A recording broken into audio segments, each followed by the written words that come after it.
I'm not crying because I've lost hope. I'm crying because I've like seen too many dick pics and I didn't ask to see them. Just like, I'm sure there's a lot of people out there who think that's the best thing you could ever send them, and that's fine. Like, there's a group of women or something out there, maybe there's a group of men who are like, send me a dick pic. Gay guys are like, please, that's my love language.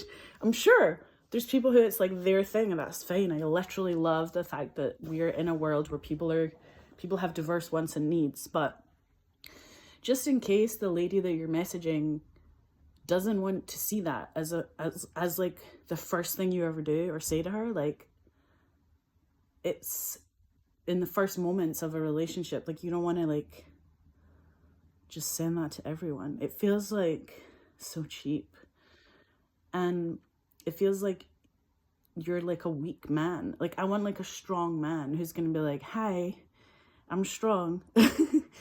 I'm not sending people pictures of my naked body uncalled for and unsolicited and in an illegal way where it's like it wasn't consensual. And we have to remedy this for the kids out there. Like, there's children who are going to grow up in this dynamic where you need to see people together in relationship, like a man loving a woman, like respecting her, a woman respecting a man, them chatting stuff out. The thing that I love about monogamous relationships is you talk through everything. Like, you go, hey, this is what I want. What do you want to do? Oh, you want to do that? Okay, well, let's do like halfway in between what you want to do and what I want to do. And then you do that, and your day is like so ace, and you do that every day, and then you die and you're happy. I can't cope with the fact that we used to own the night, you know, like we used to have these wild intimacies that didn't have anything to do with porn. Like, it was, you were with someone because you were turned on by their soul and their body in that moment. And it was the same for them with you. Like, they felt turned on by you because you were with them in that moment.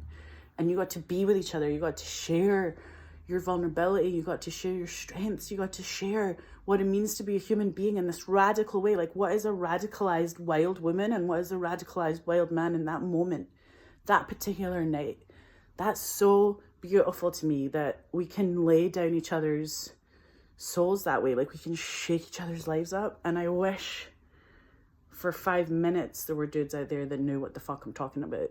And there was, you know, there's women out there who don't even know what I'm talking about because they've only been exposed to this world of like dick pics and porn and like watching porn and being like, oh, right, okay. Like, that's not that educational. People say like porn's educational. I'm like, it's not educational. It rips your education away from you. It takes away intimacy.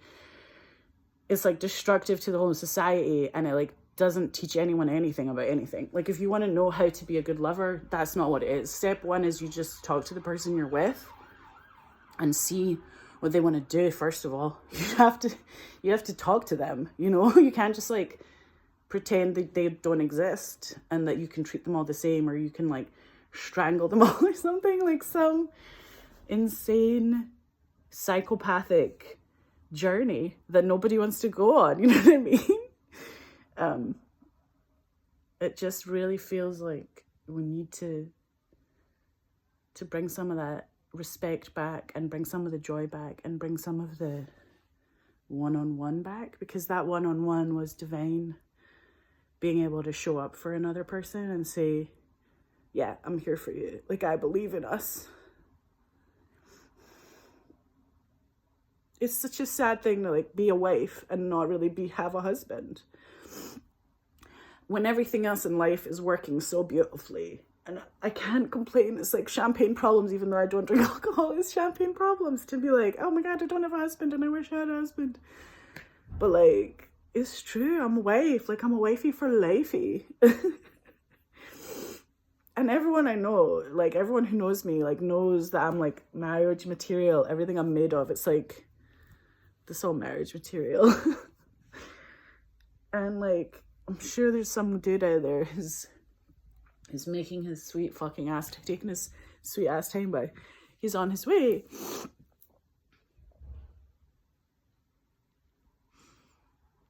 there's a hope for that really keys into what it means to be a good person, and to just like suck it up and ethically go on and just be content to keep working and like be a good family member and do all this stuff in my life that really works, and be a good friend. Like all these things are really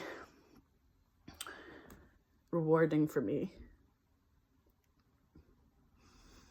But I just want you guys to know, I need it to be said,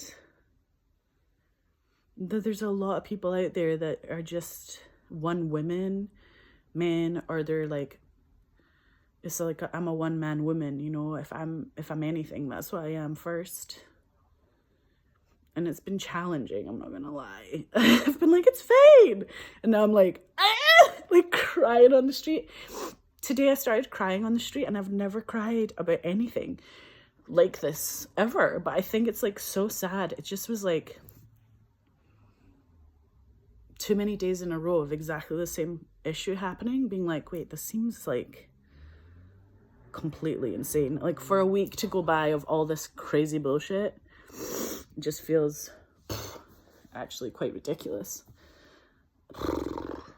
It's so silly. It's like the silliest shit you'll go through as a person in the world, you know what I mean?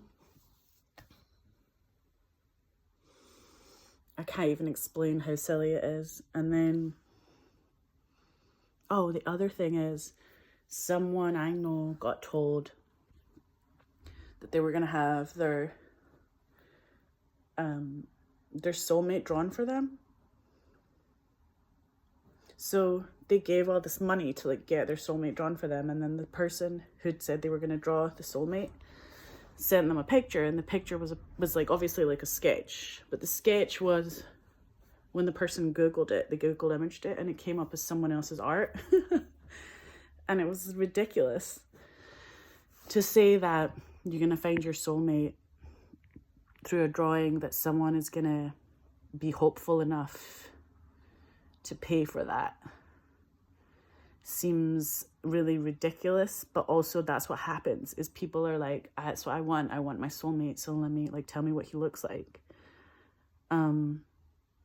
So there's all these scammers out there who are doing stuff like that, you know, on this deep level, on this deep energy level. So if you're out there as well doing stuff like that, I'm like, just get a job that's different. Like, do another job. You'll get more money from another job where you feel more in line with your soul, because you won't be dicking anybody over or destroying someone's life like that. Like making someone feel like, oh, yeah, you want a soulmate? We'll take advantage of that intention or that pure energy you have inside your wee soul, and we'll just make you pay money for something that's something we stole. Like stealing someone else's art is horrifying.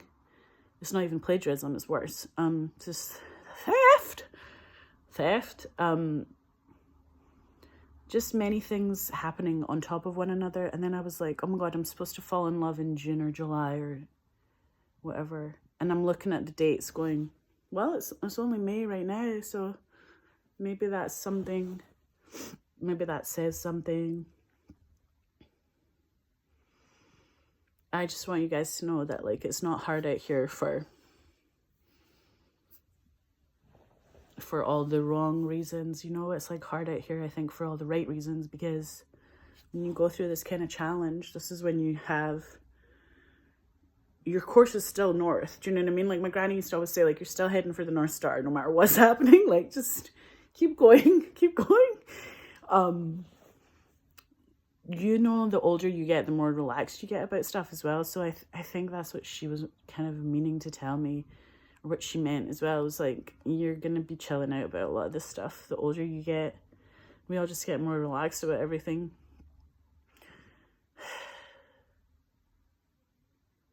The other thing is like going to parties by yourself and being like, that's fine. Or like just not having a +1 and being like, that's fine. Or like your dog being your only +1. Or being like, just like continuing to show up to all these things by myself is kind of something I've dealt with for a really long time as well, just being like, I have to, like, there's no other way, like, I'm still going to go to this, like, to go to do my life, you know what I mean?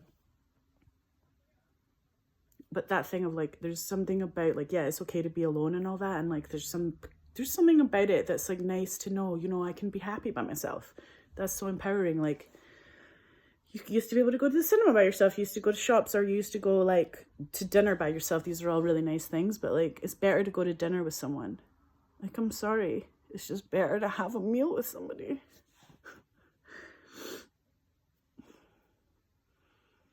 Instead of this, like, eating alone in restaurants.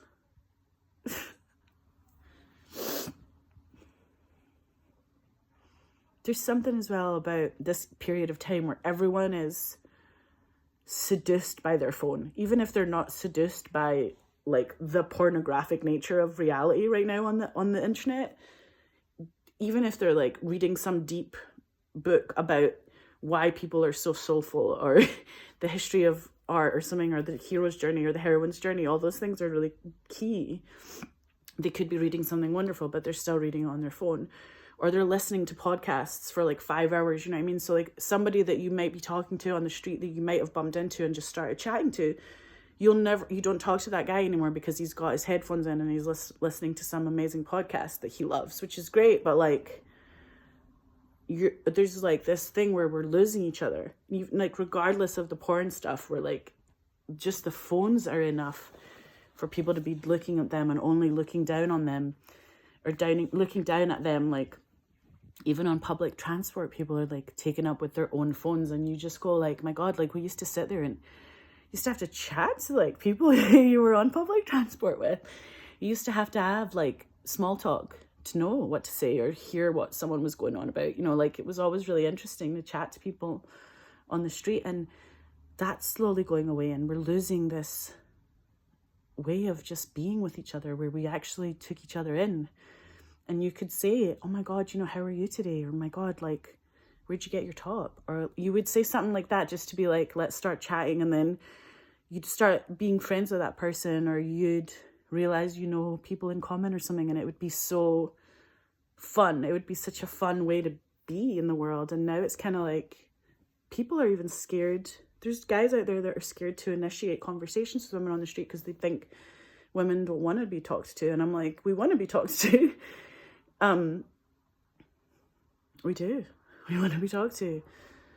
Just like dudes want to be talked to. Like, nobody wants to be alone. Nobody wants to be lonely. And it's a tricky time it's even harder, I'm sure, for guys out there, because they don't even get liked on the apps. They're not even getting matches. They're just, like, sitting there, like, waiting for something to happen that's not happening. And I'm sure they feel much worse than what is the experience for women, you know. But there's different elements to why it's challenging for the different sexes in general. But all that said, like, we have to rally together. We have to bring ourselves out of these ridiculously challenging times and just go, you know what, like, we're actually going to be here for each other. And, like, my God, if you set a date to meet with someone, that's great, and go on a first date, you know. Like, if you have that chance and it's incredible, then that's very magical and it's gonna be wonderful. And, like, a lot of people meet that way. If you meet someone in person, that's gonna be, like, the best way as well. There's so many reasons to do that, you know, to go to that party, to go to that mates thing, to go to that thing where you didn't think you were gonna go and then you're going. All those things are so exciting and sweet. I don't know what else to say, because I really feel a little bit pooped about it after this whole week of absolute ridiculous vibes. Let me know, like, what you guys think of all this, because I'm obviously interested to know what the vibes are out there. Oh my God, what the vibes are out there.